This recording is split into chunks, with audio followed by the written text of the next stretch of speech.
One story in particular was so incredibly magical to me. I was then at Walgreens, and I had returned from a business trip, and there was a pile of mail waiting for me. And on the top of this pile, my assistant had placed a letter from a fifth grader from a town in Massachusetts.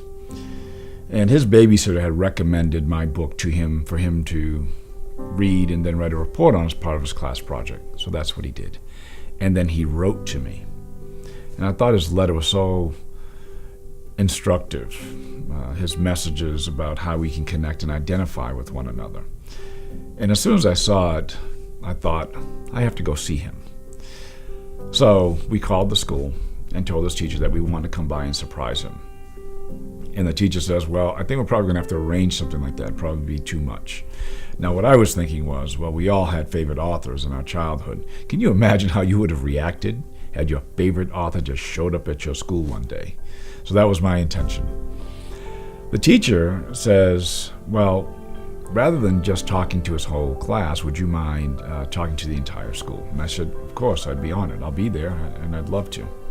So she says, well, all I have to do is get permission from the principal, and I am talking with her later on this afternoon. The teacher and the principal meet, and the principal is highly skeptical. The principal says, I don't know this man, I've never heard of this man, and I'm not entirely sure that this is the best thing for our kids, to have somebody that we don't know coming to visit the school. And the teacher does not accept this answer, though, and says, well, I'm going to bring you his book, and please read it over the weekend. They were meeting on a Friday.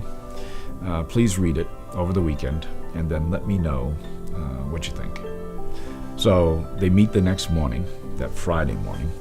The teacher hands the principal the book and then walks out of her office when all of a sudden she hears the principal go, oh my goodness. And she turns around to see the principal just shaking her head in amazement. And finally, the principal says to the teacher, well, we would love to have him here.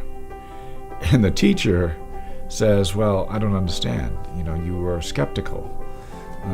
Don't you want to learn a little bit more about him? And the principal says, well, actually, I don't need to. I was that man's second grade teacher 40 years ago.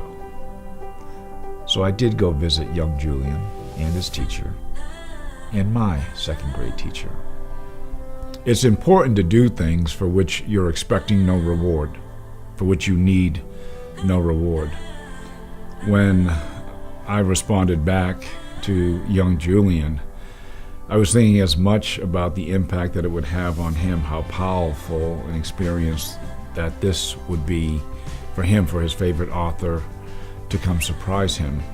And of course, as I learned, I was the one who was actually in for the surprise.